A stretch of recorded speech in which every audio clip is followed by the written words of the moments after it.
চাচা সমস্যা কি? ভিডিও টিডিও আছে নাকি ভাইয়ের কাছে? টাকা পয়সা লেনদেনের কোনো কিছু আছে? সমস্যাটা কোথায়? আপনি এসে বললেন মাফ করে দিলাম, তো আপনার কথা হওয়ার কথা না। আপনার একটু দূরদর্শিতা নিচে চুল গজায় নেয় আপনার, যে আপনি বুঝেন না যে হাসিনাকে দিয়ে তারপর এই দেশটাকে ভালো নিয়ন্ত্রণ করবে। হাসিনার পক্ষ যা করলেন, 2 দিন পরে আবার ভাতার পাল্টাইলেন, ওই ভাতার আর ভাল লাগে না, ভাতার পাল্টায় আবার ফের খালেদা জিয়ার কাছে আসলেন, এসে তারপরে পায়েটায় ধইরা তারপরে জোট করলেন, করে আবার ক্ষমতায় বসলেন। বাংলাদেশ জামাত ইসলামী যারা পূর্ব পাকিস্তান থেকে বাংলাদেশ হোক সেটা চায় নাই। মূলত তারা এই দেশে যে স্বাধীনতা পরবর্তী সময় সেই দেশে বসবাসের অযোগ্য, তারা বাংলাদেশের একটা অপশক্তি, পাকিস্তানি অপশক্তি। তাদের এই দেশে না রাজনীতি তো পরের কথা, ওই নামে এবং ওই ব্যক্তিরা এই দেশের নাগরিকত্ব পাওয়ার, তাদের আমি মনে করি মরণোত্তর নাগরিকত্ব বাতিল করা উচিত, কারণ তারা এই দেশে স্বাধীনতা চায় নাই।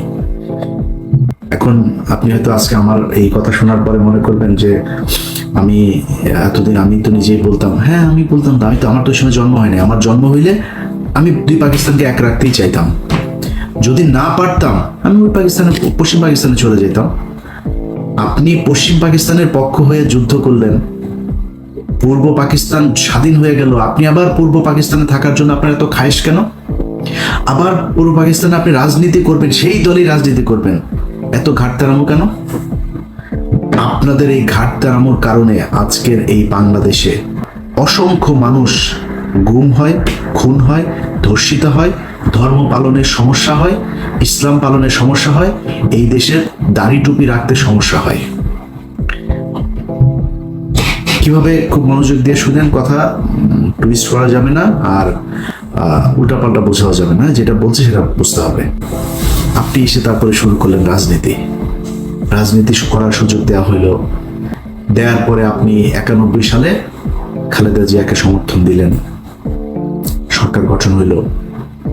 91 থেকে খালেদা জিয়া 96 পর্যন্ত কি দোষ করেছিল যে আপনি 96 সালে শেখ হাসিনার পক্ষে যা খালেদাকে হটানোর জন্য জীবন মরণ দিয়ে যুদ্ধ করলেন? কি করেছিল খালেদা জিয়া আপনার সাথে? এই দেশের বিরুদ্ধে অবস্থান নিয়েছিল। বিএনপি দুর্নীতি করেছিল, দুর্নীতি আজকে করে নাকি, কালকে করবে নাকি, এই বিএনপি আবার আসলে আবার করবে। আওয়ামী লীগ কি করেছে গত 15 বছরে দেখেন না চোখে? দেশে যারা ওই সময় রাজনীতি করেছে, বিএনপি বলেন, আওয়ামী লীগ বলেন, সবাই দুর্নীতি করেছে। তা আপনি 91 থেকে 96-তে আপনি জানেন না শেখ হাসিনাকে বাংলাদেশে ইন্ডিয়া পাঠিয়েছে কেন? 91-তেই তো ইন্ডিয়া তাকে বসাতে চেয়েছিল, পারে নাই, 96-তে বসাবে। আপনার একটু দূরদর্শিতা নিচে চুল গজায় নেয় আপনার, যে আপনি বুঝেন না যে হাসিনাকে দিয়ে তারপর এই দেশটাকে ভালো নিয়ন্ত্রণ করবে। হাসিনার পক্ষ যা করলেন, 2 দিন পরে আবার ভাতার পাল্টাইলেন, ওই ভাতার আর ভাল লাগে না, ভাতার পাল্টায় আবার ফের খালেদা জিয়ার কাছে আসলেন, এসে তারপরে পায়েটায় ধইরা তারপরে জোট করলেন, করে আবার ক্ষমতায় বসলেন। ক্ষমতায় বসার পরে এরপরে দেশ চালাইলেন। দেশ চালানোর সময় যা যা হয়েছে, যেভাবে চলেছে, সেখানে তো আপনার বোঝার আমার মনে হয় না যে কোনো সমস্যা হয়েছে যে খালেদা জিয়া কি চায়, খালেদা জিয়া কি আসলে ভারতের লোক না কিসের লোক।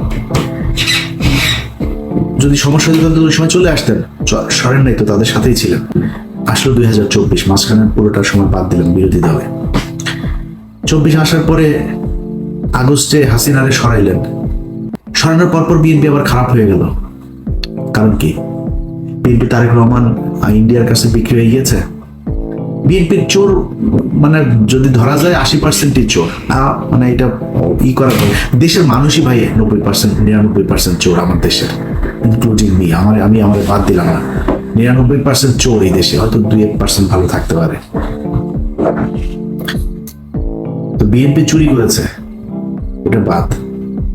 বিএনপি আওয়ামী লীগ এই ইন্ডিয়ার সাথে কিছু করেছিল নাকি? খালেদা জিয়া তারেক রহমান বিক্রি হয়ে গিয়েছিল, 5 তারিখে বিক্রি হয়েছিল। তো 5 তারিখের পরে বিএনপি খারাপ হয়ে গেল কেন হঠাৎ আপনার কাছে? আপনার বাল গজায় নাই যে এই আপনি যদি বিএনপির সাথে দ্বন্দ্ব করেন তাহলে ইন্ডিয়া আবার এখানে ঢুকবে? আচ্ছা, আপনি বললেন যে আপনি কি সবাই মাফ করে দিয়েছেন আপনি আওয়ামী লীগকে। চাচার সমস্যা কি? ভিডিও টিডিও আছে নাকি ভাইয়ের কাছে? টাকা পয়সা লেনদেনের কোনো কিছু আছে? সমস্যাটা কোথায়? আপনি এসে বললেন মাফ করে দিলাম, তো আপনার কথা হওয়ার কথা না। আরে ভাই, গত 15 বছর এই দেশটা ইন্ডিয়ার কাছে বিক্রি করে দিয়েছিল। আপনি সেই দেশের স্বাধীন হবার পরে আপনি তাদেরকে মাফ করে দিয়া তারপরে তাদেরকে নিয়ে থাকতে চান, কারণ কি? সমস্যাটা কি?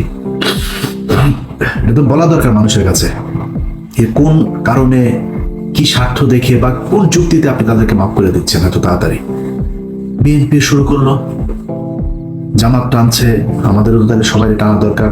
টানাটানি আওয়ামী লীগের কে কত নিতে পারে, এদের কাছে সবচেয়ে প্রিয় মানুষ হয়ে গেল আওয়ামী লীগ। 5 আগস্টের পর থেকে আজ পর্যন্ত বলেন, এই দেশে নিজের নিয়ে যদি আমি কথা বলতে চাই তাহলে মনে হবে আমি বোধহয় নিজের মানে বলতেও লজ্জা লাগে। আমি পিনাকি আর কনক সারোয়ার 2-4 জন আরো আছেন, এদের বাইরে আর কারণে তো আমি দেখি না যারা কিনা ইন্ডিয়ার ব্যাপারে একদম জিরো টলারেন্স নিয়ে তারপরে কোনো কথা বলছে বা কোনো কাজ করছে, কাউরে দেখি না। তো আপনি এদের কাছে নির্যাতিত হইলেন, এতটা দিন ধরে নির্যাতিত হইলেন, এদের ব্যাপারে আপনার কোনো সমস্যা নাই, কোনো অভিযোগ নাই। আমরা ফাইন্ড আউট করে দিলাম যে এই ব্যক্তি এই প্রতিষ্ঠানগুলো ইন্ডিয়ার ওয়ার করেছে, পক্ষে কাজ করেছে। আপনিও তাদেরকে নিয়ে বসায়, স্টেজে বসায় তারপরে বক্তব্য শোনাবেন। পিছনে দেখি ওই যে শফিকুল ইসলাম মাসুদ চোখ বন্ধ করে মনে হয় বিশাল ধ্যানে আছে, মানে ওর বাপ ওই সন্তোষ শর্মা বক্তব্য দেয়, ওর বাপের বক্তব্য শোনা মধুর, মানে স্টেজে দাঁড়ায় রয়েছে, পিছনে বডিগার্ডের মতো, সোহরাওয়ার্দী বডিগার্ড শেখ মুজিবের মতো ওইভাবে দাঁড়ায় আছে। এটা এই জন্য এই 15 বছর এই জন্য মানুষ জীবন দিয়েছে। আপনার স্ত্রী বা মেয়েকে পুলিশ আপনাকে ক্রস ফায়ার দিবে এটা মনে করে তারপরে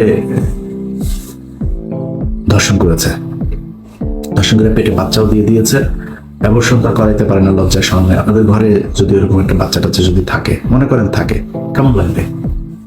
আসতে কিনা ওইটাও তো আল্লাহই জানে, থাকতে পারে না। কেন বললাম জানেন কথাটা? আলেপের কথা মনে আছে? এই পুলিশ অফিসার এক ব্যক্তিকে ধরে তার স্ত্রীকে তার স্বামীর ক্রসফায়ারের ভয় দেখিয়ে রোজা ভাঙিয়ে রোজার মাসে তারপরে ধর্ষণ করেছে। এরকম 16 জন আমাদের বাংলা এডিশন অফিসে গিয়েছিল। তো বাংলা এডিশনের কাছে যারা গিয়েছে ওরা তথ্য দিতে চায়, নাম টাম বলার পারমিশন দিচ্ছেন না। বললাম নাম টাম কিছু যদি না বলি, কোনো পুলিশের নাম বলতে দিবেন না, ওরা লজ্জায় কারণে বলতে চায় না। তো এখন ওই ব্যক্তি শুধু আমাদের কাছে বক্তব্য দিয়েছিল, কারণ ওর স্ত্রী মারা গিয়েছে। এইগুলো নিয়ে দ্বন্দ্ব, সাংসারিক দ্বন্দ্ব, তারপরে গর্ভবতী ছিল, এইসব সমস্যা মিলে হঠাৎ করে মারা গিয়েছে। স্বামী স্ত্রীর মধ্যে এটা নিয়ে খুব খারাপ পরিস্থিতি চলছিল, মারা গিয়েছে। সে লোকের কথা শোনেন নাই? ওই লোকের স্ত্রীকে এইভাবে জোর করে ধর্ষণ করেছে। আমরা তো জানি না আর কত মানুষের স্ত্রীকে এইভাবে ধর্ষণ করেছে যারা আমাদের কাছ পর্যন্ত পৌঁছাইতে পারেনি। আপনি মাফ করে দেওয়ার কে? তাদের কাছে জিজ্ঞেস করেছেন?